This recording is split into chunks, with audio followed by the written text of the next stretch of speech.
On the banks of this river in Korea in 1951, America, Britain and their United Nations allies were locked in a battle with tens of thousands of communist troops.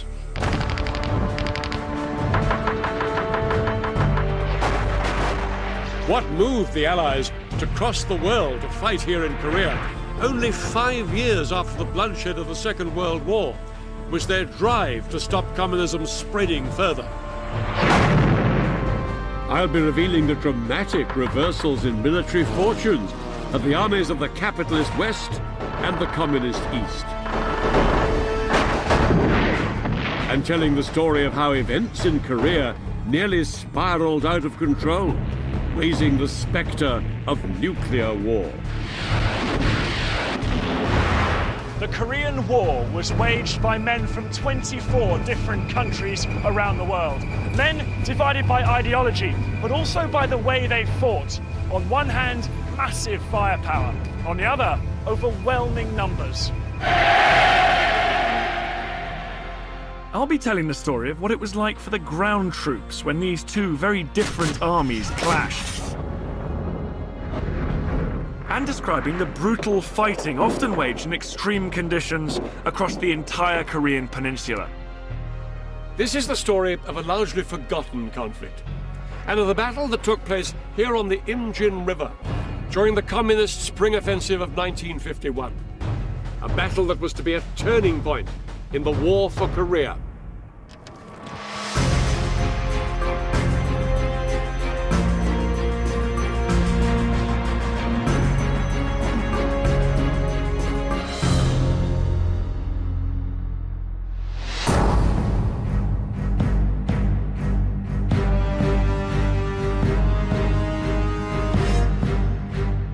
I'm on a journey to perhaps the world's strangest border, the border between North and South Korea.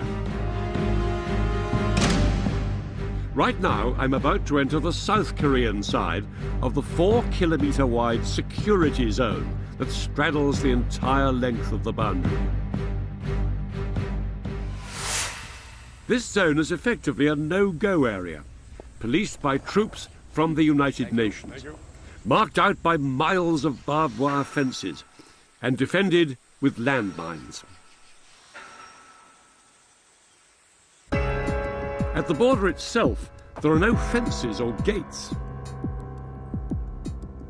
Here, the border is simply marked by this block of concrete, just 4 inches high. Yet absolutely no one is allowed to step across. Guarding the border on the south side stand the soldiers of the South Korean Army. Immediately opposite, the men of the North Korean Army.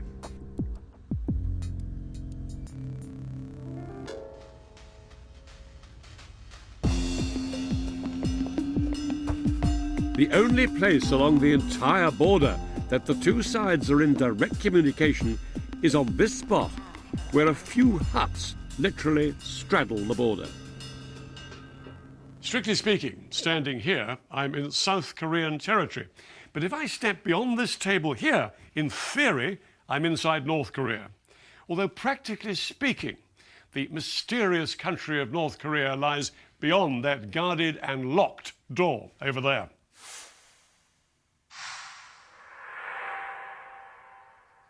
So, how come such a bizarre situation exists here?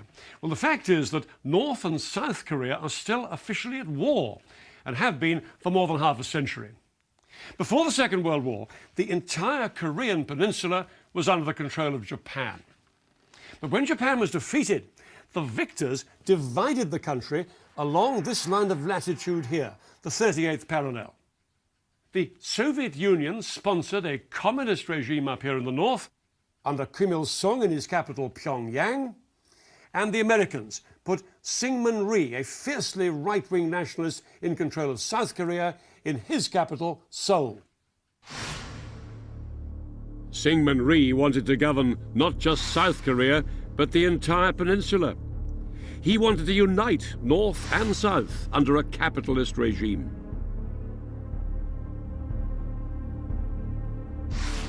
In the north, His opposite number and bitter enemy, Kim Il-sung, also wanted to unify the Korean peninsula, but under the banner of communism. Each man had his dream of unifying Korea under his rule, but neither of them did very much about it. Until just after 4 a.m. on the 25th of June 1950, when, without any warning, North Korea invaded the South. Within hours, 130,000 men of the North Korean army were pouring across the border. The North Korean army caught the South Koreans utterly unprepared. The South Koreans could barely muster a fighting force.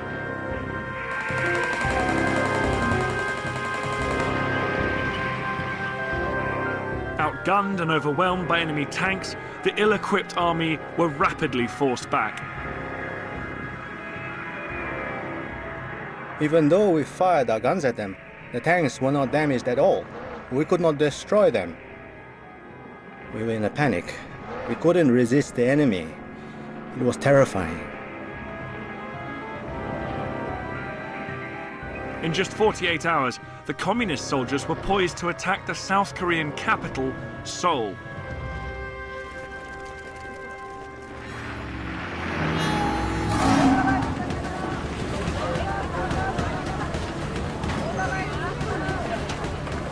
Seoul was the jewel in the crown of South Korea, and the North Korean army's attack on it was swift and certain.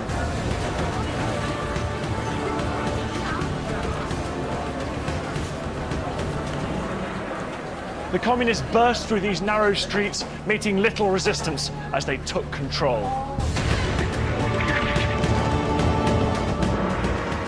The North Korean troops swamped the city. And by June the 28th, just 3 days after the invasion, communist flags were flying over Seoul.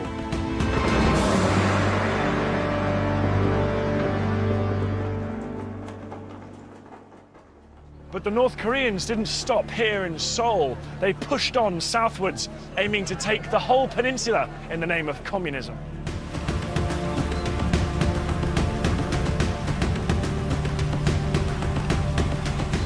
They crossed rivers, they traversed mountains, and they defeated the weak South Korean army at every encounter.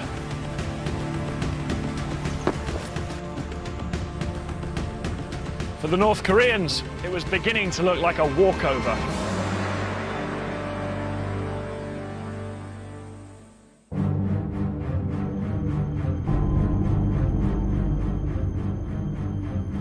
The West and its allies feared the North's seizure of South Korea would be another dangerous advance of communism throughout the world.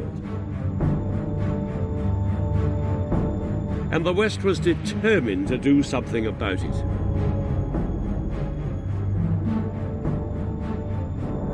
The Americans took the lead in persuading the United Nations to go to the defense of South Korea. Now, the Soviet Union could have vetoed this proposal, but they weren't there. In the Soviet Union's absence, the vote was passed. For the first time, the United Nations was going to war. 21 nations from around the world, including Britain, would send men and equipment to Korea. But there would be no doubt as to who would be in charge. America, by far the biggest single force, was in command. The fighting in Korea was no longer a small skirmish in a far-flung country. It had dragged in a superpower. Within days, Allied troops began to flood into South Korea.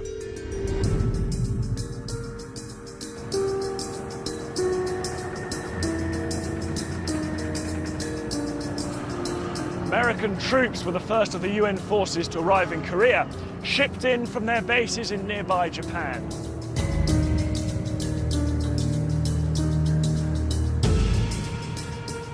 And they entered here, through Korea's southernmost port, Busan.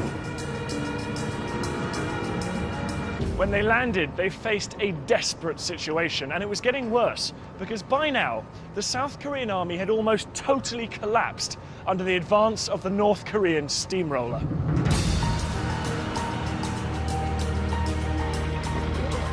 But the American troops were virtually powerless to improve matters, because these were not the same battle-hardened, well-equipped men that had been victorious in the Second World War. We had equipment left over from World War II, most of which had been in a warehouse someplace, and it was from unserviceable to non-existent. We were in a very poor shape for everything. We were not ready to fight a war. That's the long and the short of it.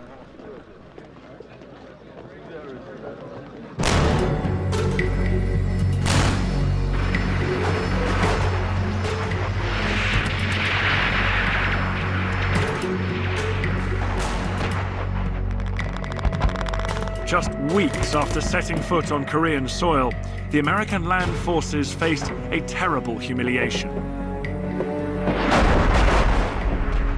By now, the North Koreans controlled nearly the whole of the Korean peninsula.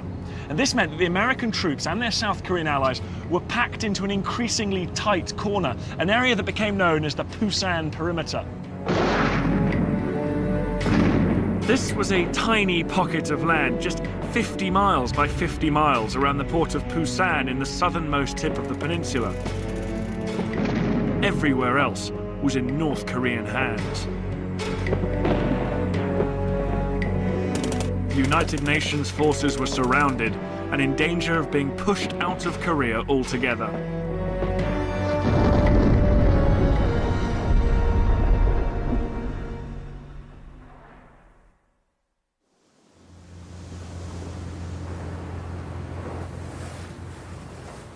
What was needed to rescue the United Nations forces from disaster was a bold stroke from a decisive leader. And that's exactly what they got from the man in charge, the American General Douglas MacArthur. MacArthur was one of those commanders who was larger than life. He was America's most decorated officer in the First World War, and he relished the fame he'd won, leading the defeat of Japan in the Second World War. Now the Korean War gave the aging general a chance of yet another triumph. MacArthur knew that if he was to push Kim Il-sung's communist army back into North Korea, he'd have to come up with a much more ambitious strategy than simply battling it out on the Pusan perimeter. In World War II, MacArthur's greatest victories had been achieved through amphibious landings, sending troops in by sea to attack behind enemy lines. Such landings carried grave risks, but MacArthur was convinced he had mastered the technique. MacArthur now proposed to use the same strategy in Korea, with a bold attempt to take the pressure off his forces trapped in this chokehold in the southeast of the peninsula. He would deliver an amphibious hammer blow, not down here around Pusan, but 150 miles behind enemy lines to the northwest, at the port city of Incheon. If he could seize Incheon, his troops could move on to Seoul, a mere 20 miles inland, cut the North Koreans off from behind, and force them to fight on two fronts, here and here. The North Koreans would be surrounded and crushed.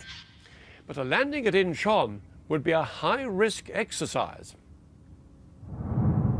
The harbour city was placed at the end of a treacherous passage called Flying Fish Channel, where the tide raced in and out twice a day.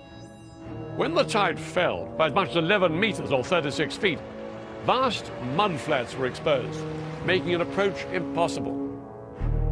Even when the tide was in, the city was protected by high sea walls and a fortified island at the mouth of the harbour named Wolmido. MacArthur's plan, codenamed Operation Chromite, was to assemble a vast naval force carrying 70,000 US troops who would brave the dangerous tides of Incheon harbour and land on the beaches. the Marines would first have to take the key beach at Wilmedo, codenamed Green Beach, which was only possible during the short window when the tide was high. Once the enemy had been silenced on Wilmedo, the rest of the landing force would have to wait a whole 12 hours for the tide to rise again before they could assault Red Beach to the north of Incheon and Blue Beach to the south.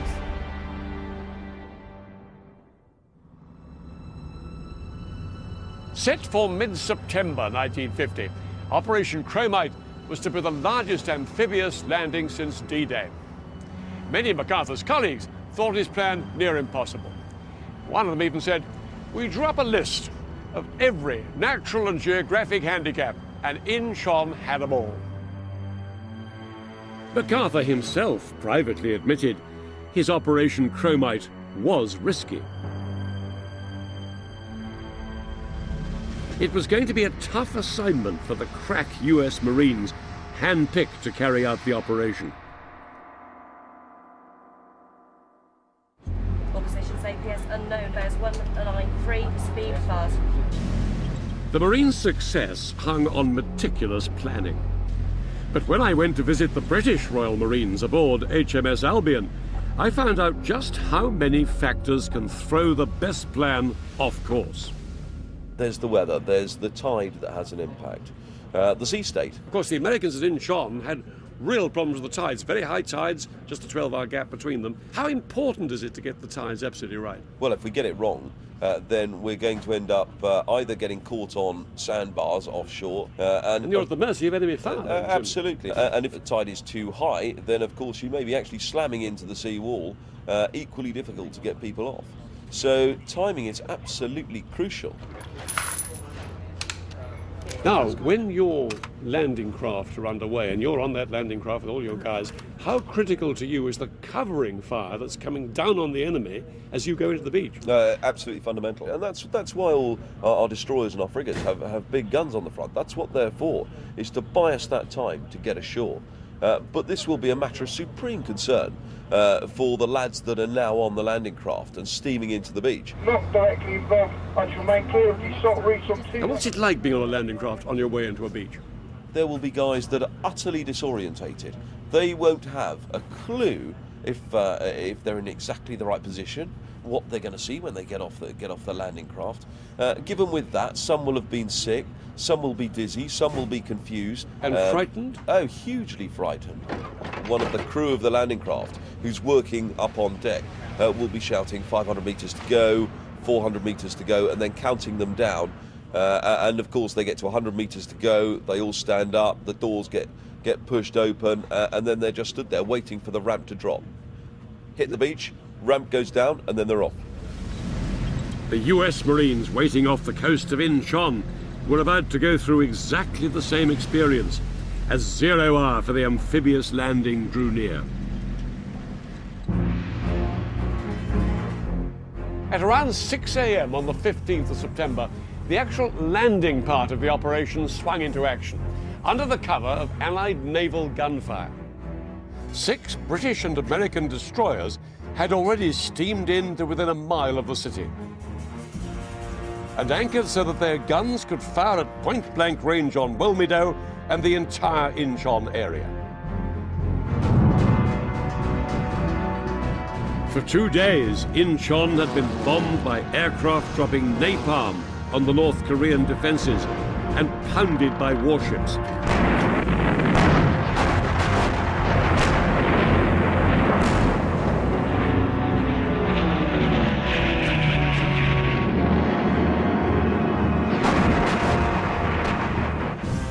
Now, under yet more covering fire, the landing craft used the high tide to sweep in from the sea and land on Wilmedo's Green Beach.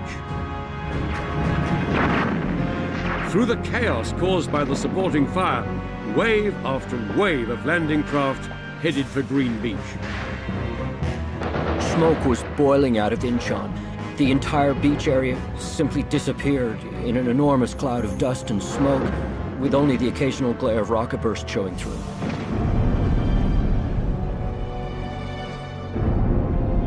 It was just awesome.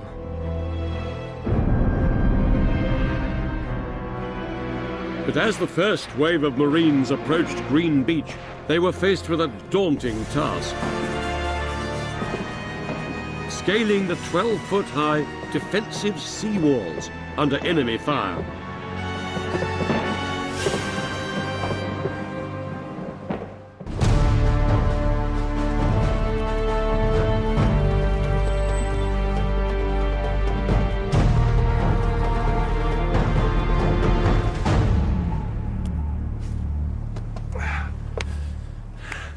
Well, this is Green Beach on Walmedo today.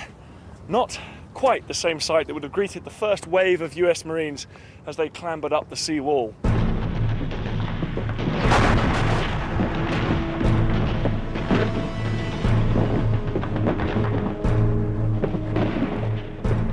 With the second wave of Marines just 4 minutes behind, they quickly advanced inland, the landscape blackened and blasted by the covering fire.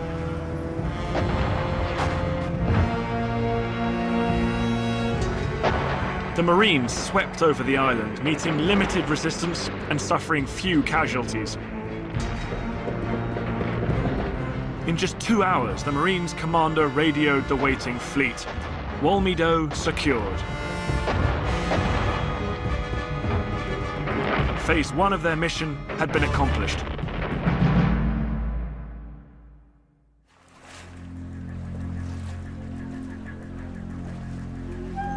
For the Marines, the battle had only just begun. As this tide retreated, it took with it the landing craft, their vital lifeline to the Allied ships out there. They had to dig in. For the next 12 hours, they had the unenviable task of defending the island against a possible counterattack. It was vital the Marines held their ground. Only if they retained control of this crucial island could further waves of landing craft move safely onto Incheon itself.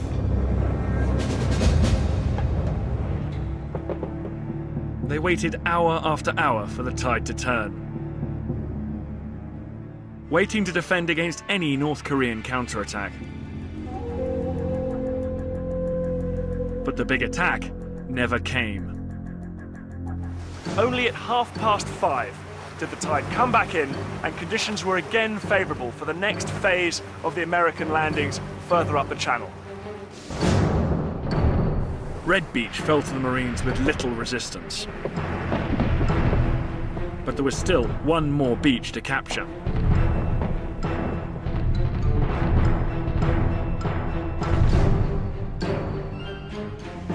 Almost simultaneously, the Marines assaulted here at Blue Beach, about a mile south of Incheon. But things on Blue Beach didn't go quite as smoothly.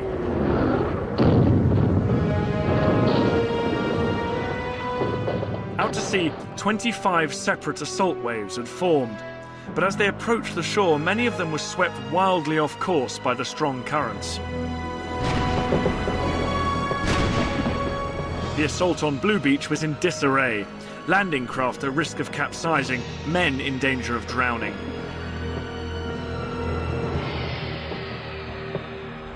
Those who did make it through found the beach choked with smoke from the earlier naval bombardment. The actual landing conditions were terrible. The city was on fire, and the rain was mixing with the smoke and fire of the bombardment, so it was very difficult finding the beach. Some units got mixed up, landing on the wrong beaches, and we just had to get it all sorted out. Despite the problems, there was no serious opposition to stop the Allied advance. They managed to push on through Incheon and further inland. Their journey took them eastwards, liberating village after village, rapidly crushing what little North Korean resistance they met. Their bold attack behind enemy lines had been a resounding success. In just 11 days, the men of the United Nations Army had reached their target and recaptured the South Korean capital, Seoul.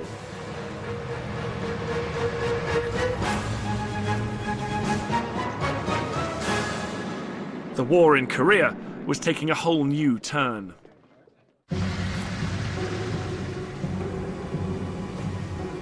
By now, the Allied forces pinned down inside the Busan perimeter had been reinforced with fresh battle-ready troops. They broke out and thrust north to join those who'd recaptured Seoul.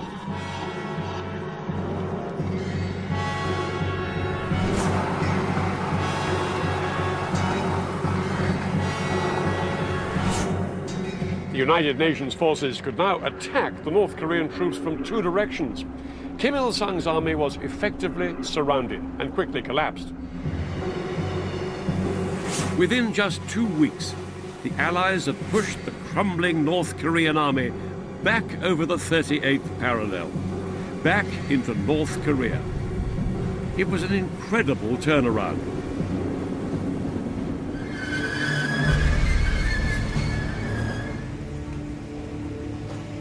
The two Koreas were now back where they began, divided by the 38th parallel. The question for the UN allies was what to do next. The United Nations could have ended the war right there, but MacArthur wanted to press on. He didn't just want to kick communism out of South Korea, but crush it in North Korea as well. He said the North should pay the penalty for invading the South. He urged the United Nations to take the war across the border.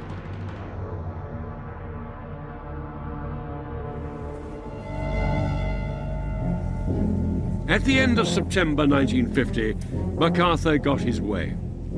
He was given the go-ahead to cross the 38th parallel and push into North Korea. The UN army were no longer repelling an invasion. They had themselves become the invaders.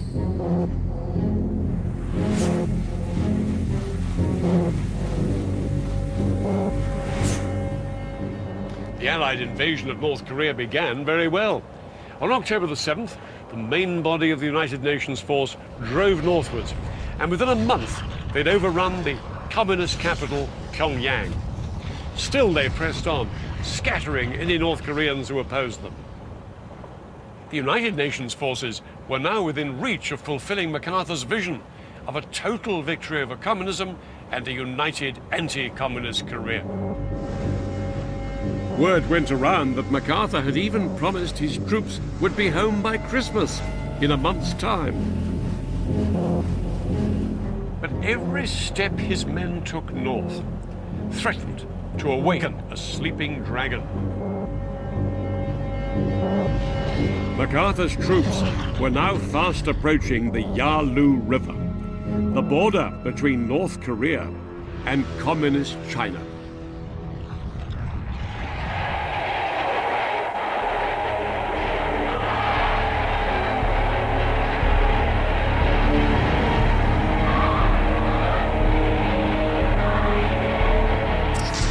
The Chinese leader, Mao Zedong, had been watching events in Korea. His new communist regime was only a year old and far from secure. Now the United Nations army was rapidly approaching his eastern border. As far as Mao was concerned, this was blatant imperialist aggression, and it had to be stopped. In September 1950, he ordered the Chinese People's Volunteer Army into North Korea. Led by Commander Pang De-wai, their aim was to confront and crush the United Nations.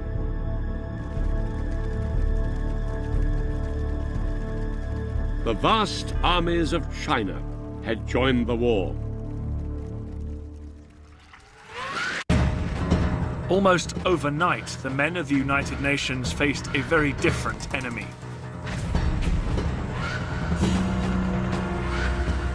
The Chinese were tough. They were battle-hardened veterans of years of civil war, expert in close-quarters fighting and used to the rugged terrain. What really set them apart as a fighting force is that they were highly politicized. Each man had to sign a pledge of commitment to the cause, and each unit had to swear an oath to destroy imperialism. They warned us if we didn't wipe out the enemy in Korea now, One day they would come back to China and we would lose everything. We swore to triumph in the communist cause and protect everything the revolution had won for us. We weren't ever going to be oppressed by imperialists again.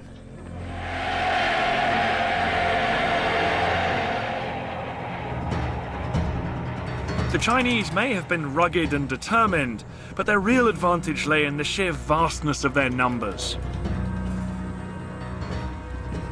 The UN, on the other hand, relied on completely different strategies. Rather than the massed use of troops travelling swiftly and silently across open countryside, the UN had fewer troops, relying on road-bound tanks and artillery.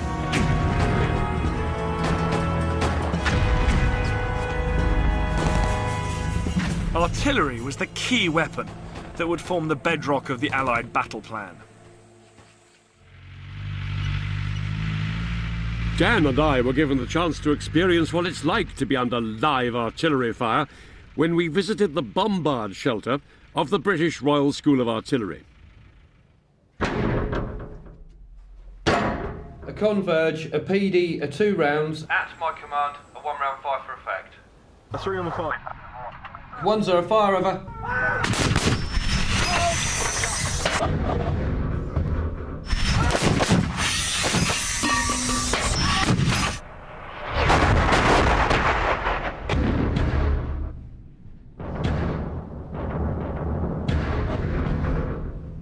Even in this bunker, you can actually feel the shockwaves go through you, can't you? You're telling me you can.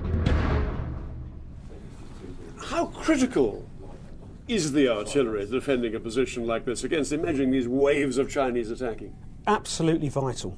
The contribution that artillery makes in delaying the enemy, taking them out, taking out large numbers, which have been absolutely critical with the Chinese because they did the human wave tactics, was vital.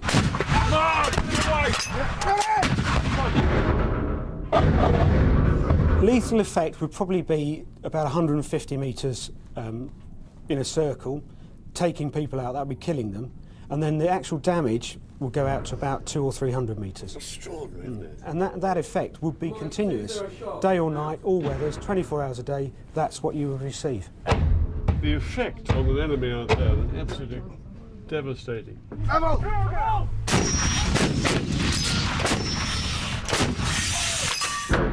Even inside the reinforced bunker, we could feel the force of the explosions. But it was only out in the open that we could see the impact those explosions would have on an enemy attack. So these shells, they're basically just like giant hand grenades. Absolutely, and that's the effect we're after. Each shell breaks up into hundreds of fragments? Thousands of fragments. Thousands of fragments. Yeah, the air would have been black with those fragments. And I've got some here, which we fired today actually, a whole range. The optimum size is probably this one. And if you just look at that, you'll see how heavy and sharp. That's just a jagged edge. One of those will kill someone, of course it will. Easily, easily. These two here would have taken this chap's arms off.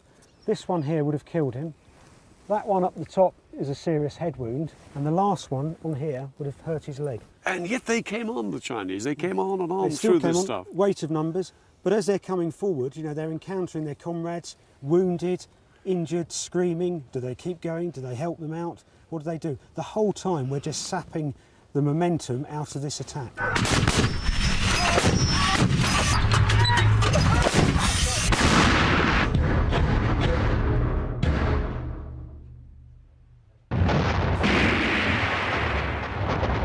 But no matter how lethal the artillery fire, it did little to stem the massed attacks of the Chinese army. We swarmed into action like ants.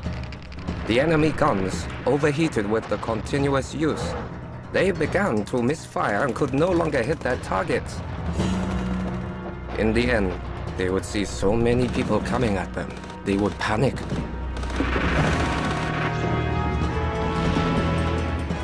One after another, United Nations positions were simply overwhelmed by wave after wave of Chinese infantry.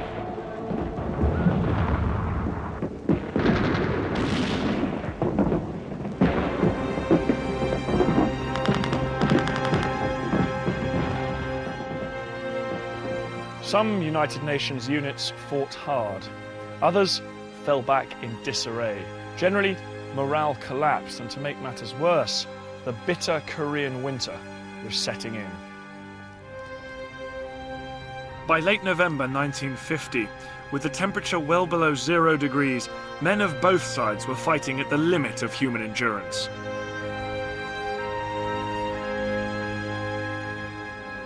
The Chinese soldiers were wearing only lightly padded cotton uniforms and thin canvas shoes to protect them against the bitter cold. The Allies fared little better, and much of their equipment simply seized up. The men had to keep themselves awake for fear of freezing to death as they slept. The first night the Chinese hit us, I lost 39 men to frostbite. The next afternoon, I went down to the medical station, and the doctors were breaking off all those frozen toes with forceps. I never saw those men again. I lost a whole platoon to frostbite. Fighting a war in these dire conditions was not what these men had expected. To make matters worse, some American Marines found themselves surrounded at a place called Choi Sin. Despite relentless Chinese attacks, the Americans managed to fight their way out. But elsewhere on the battlefield, other soldiers couldn't cope. Without waiting for orders, some turned around and fled. We moved headlong, helter-skelter, trying to get to the port at Busan. It was disgusting. Unbelievable. I never felt so ashamed in all of my life as to be a part of an army that was running away.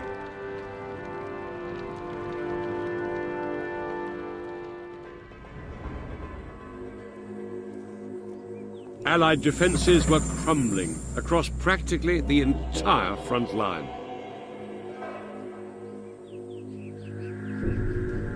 The United Nations generals had no choice. They ordered a full-scale withdrawal. It was the largest military withdrawal in US history. As the Chinese drove south, the United Nations Army folded in front of them. And by January 1951, the Americans and their allies had been thrown back south of Seoul. Once again, the South Korean capital was in the hands of the communists. But this proved a step too far. Because the Chinese had moved so far south, their supply lines were now severely strained. And the tide turned yet again. The UN Army once more began to push north. Over the first weeks of 1951, the Allies clawed their way back to a line just north of Seoul, but just south of the old border. After 7 months of seesawing, advance and withdrawal, once more the two sides were practically back to where they'd been when the war began.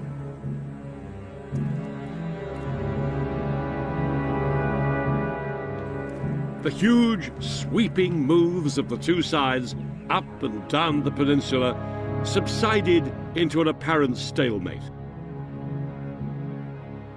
But how to break this stalemate was to lead to a crisis at the very highest level of the American leadership.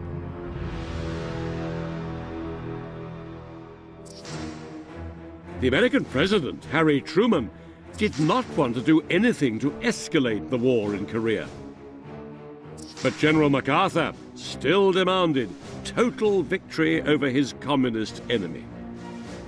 MacArthur believed his president's policy was too timid, and he was going to say so loud and clear. In order to achieve total victory, he demanded that the war should be taken into China itself. What MacArthur was proposing was not simply to attack China, but to have the option of attacking it with nuclear weapons. This war was threatening to go nuclear.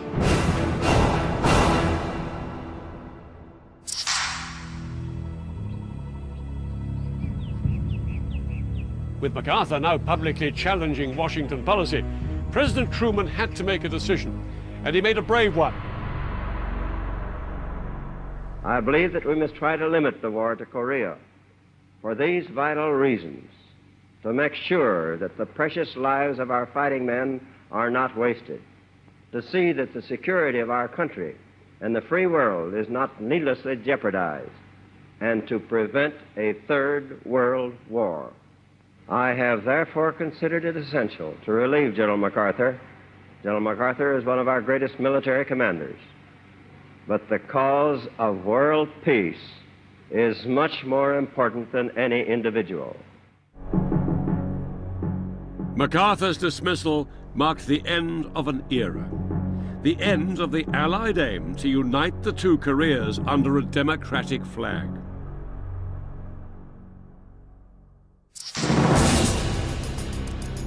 MacArthur's job went to General Matthew Ridgway, a man both liked and respected by his ground troops, and a man who accepted the idea of a divided Korea.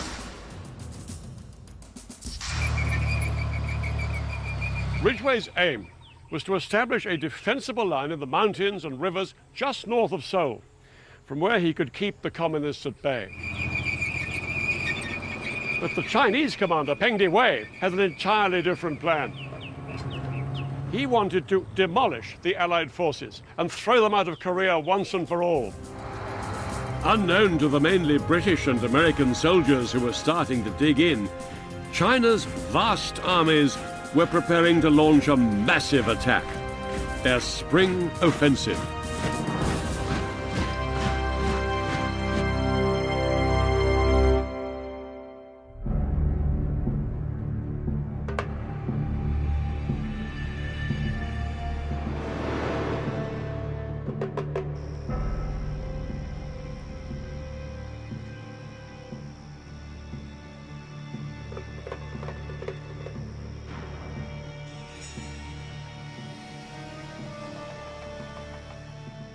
As night fell on the 22nd of April 1951, hundreds of thousands of North Korean and Chinese troops prepared to attack right along the battlefront, marked here in the western section of the peninsula by the Imjin River, only 30 miles from Seoul.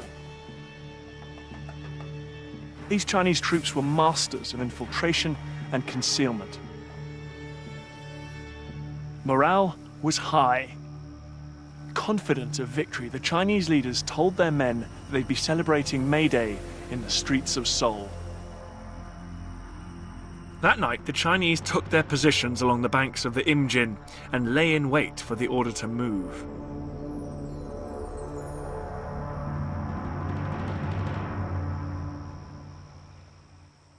The Chinese commander, Peng Dehuai's plan was for a huge coordinated attack, practically from coast to coast. And the aim of his spring offensive, to destroy entire UN divisions by swamping them with sheer weight of numbers, carving them up into small pockets and wiping them out one by one.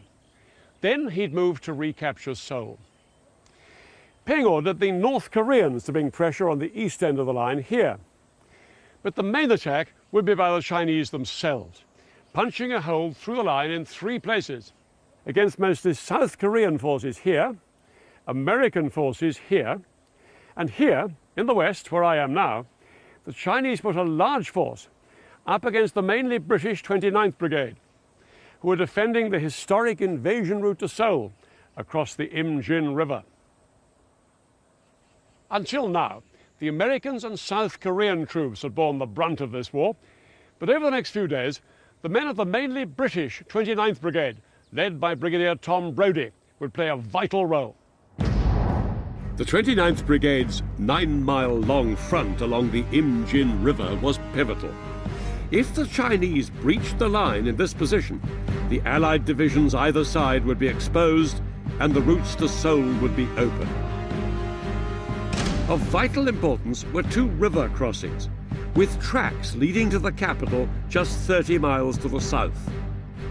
700 men of the Gloucestershire Regiment guarded this track, from the hills just south of a ford, which they later called Gloucester Crossing. This second crossing and track were guarded by another 700 men from a battalion of the Royal Northumberland Fusiliers. In support, both British battalions could call on the Royal Artillery's field guns back here. All this, plus some tanks in reserve here, and some other units on either side, were part of Brodie's 29th Brigade. and everything in this region was under the overall command of the American 3rd Division. There were just 4,000 men in the British 29th Brigade, thinly spaced and not yet properly dug in. A pitifully small contingent to be defending such a crucial stretch of front. Advancing on them, the entire Chinese 63rd Army, over 27,000 men. The British were outnumbered by around 7 to 1.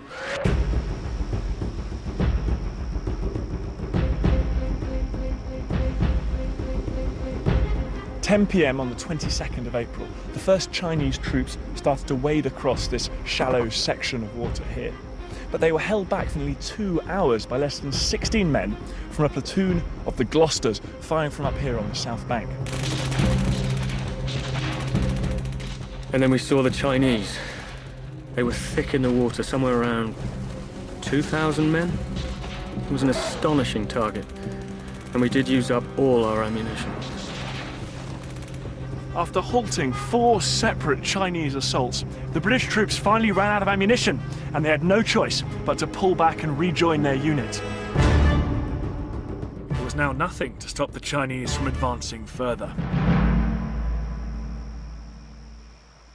Throughout the night of the 22nd of April, vast numbers of Chinese soldiers succeeded in crossing the Imjin River, that's it down there, and pushing southwards towards here. This area, known as Castle Hill, was held by around 100 men of the Gloucester's A Company. They were in for a very long night.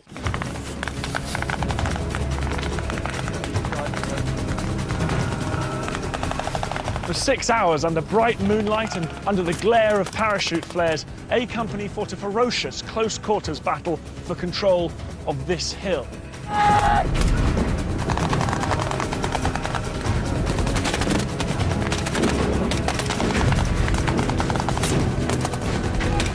Again and again, the Chinese attacked up it, and again, A Company drove them back with machine gun and mortar fire. All the time, they received vital help from their artillery just over 5 miles away to the rear.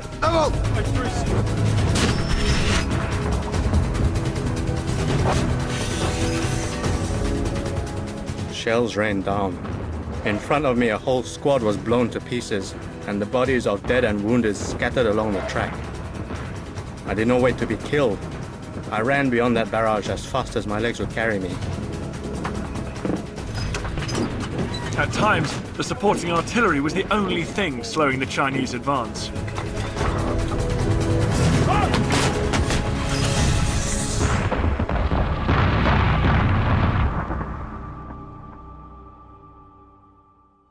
At first light, on the 23rd of April, things were looking decidedly bleak for the whole 29th Brigade. In fact, it was looking grim right away along the whole Allied line. Some 30 miles over there to the east, a South Korean division collapsed under the Chinese pressure, and American and Commonwealth troops were desperately trying to plug the gap.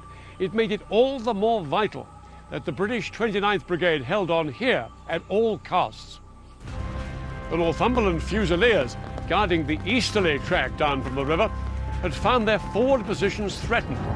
The Chinese had begun to gain the high ground here, and the Fusiliers were being pushed back.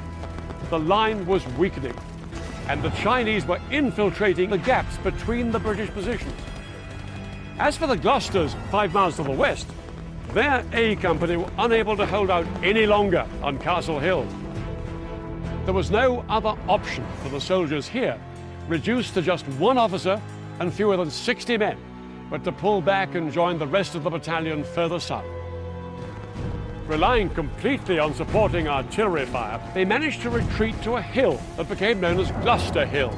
By dawn on the next day, the 24th of April, the entire battalion, reduced to around 400 men, were all defending Gloucester Hill against around 10,000 Chinese soldiers. And they were practically surrounded. By now, the Gloucester's situation was so precarious that the 29th Brigade commander, Brigadier Brodie, sent in a column of tanks along this valley in an attempt to blast its way through to them.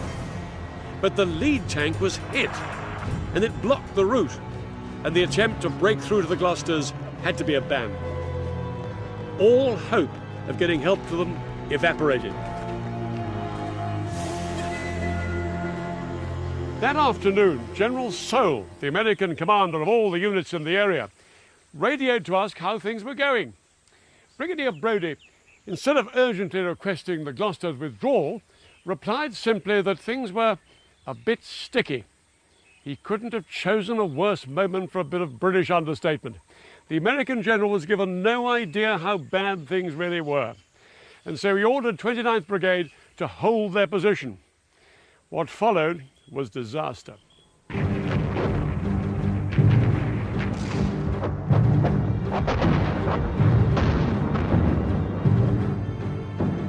At 10 p.m, the Chinese struck.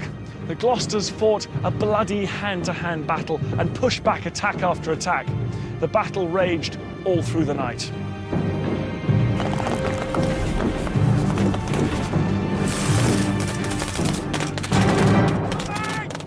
It was the beginning of the end for the Gloucesters.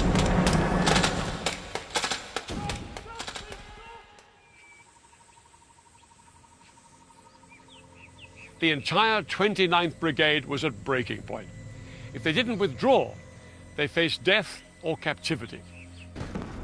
The attempt to get any relief to the Gloucesters may have been blocked, but over on the right, the Northumberland's line of retreat was still clear. Brigadier Brodie had ordered tanks up the track to escort them out. But the withdrawal became chaotic as the Chinese managed to swarm onto the track and climb on the British tanks. The crews of neighbouring tanks were forced to hose each other's tanks at machine gun fire in a desperate attempt to dislodge the clambering Chinese. The rescue of the Northumberlands was succeeding, but only just. But the Gloucesters, off to the west, were left to their fate. In the face of the rapidly advancing Chinese, Brigadier Brodie had by now been forced to withdraw the artillery supporting his troops. And once these vital guns were silenced, the men of the Gloucesters really were at the mercy of the Chinese. The men stranded just up there on the top of Gloucester Hill were preparing for a nearly impossible task. They were going to try and make a break for it. But many had not slept or eaten for days, and with virtually no ammunition, getting back to friendly lines would be a near impossible task.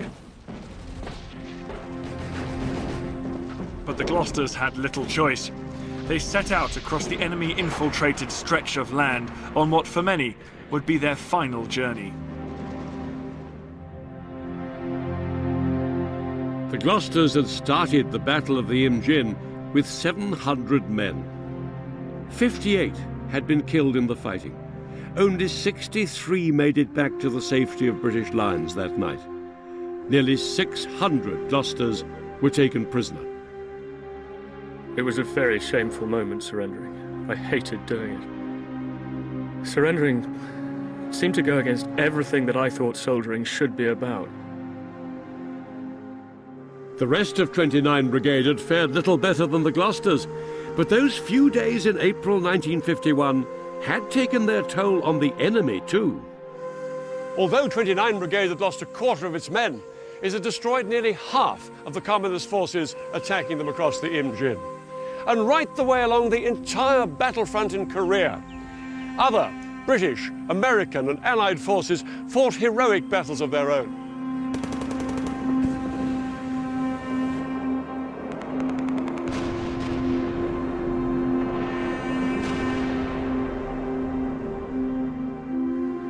No one knows exactly how many the Chinese lost, but it was in the tens of thousands.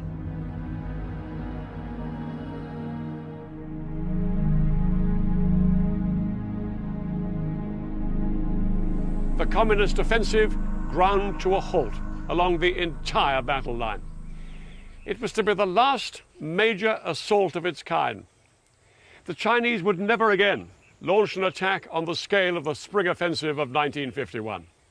Like the Americans, they too had finally realized that neither of them could win control of the whole of Korea.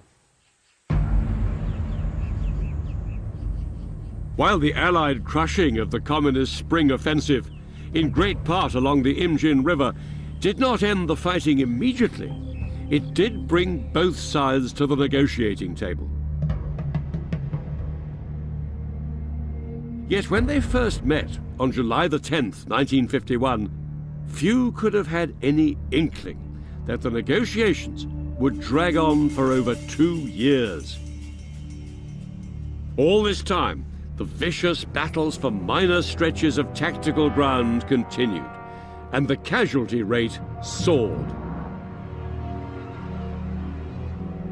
This increasingly futile war was to go on another 2 years before the fighting finally ended.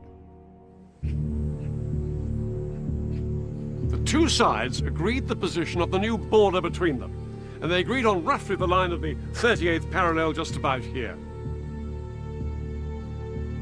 And on the 27th of July, 1953, they agreed a ceasefire.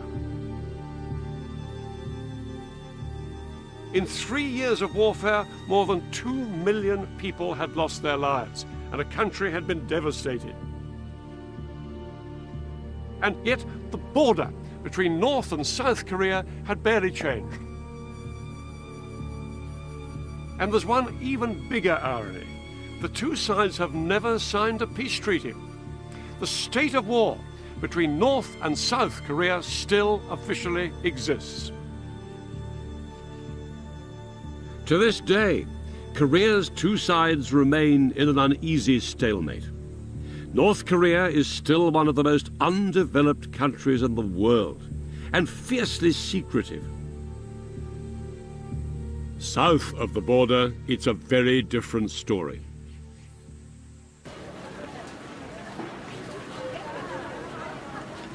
South Korea has developed into a vibrant and thriving democracy.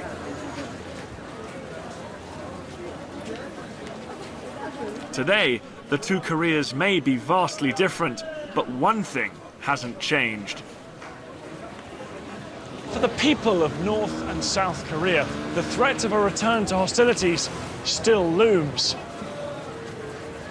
50 years after the ceasefire, South Koreans still plan for the worst.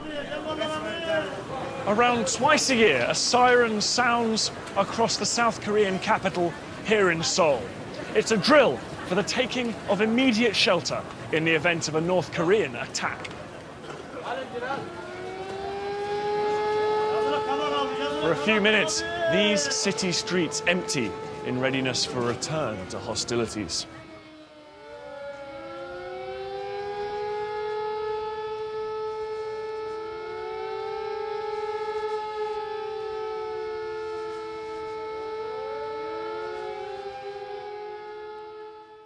There's an awful lot of very brave fights going on right the way along the line.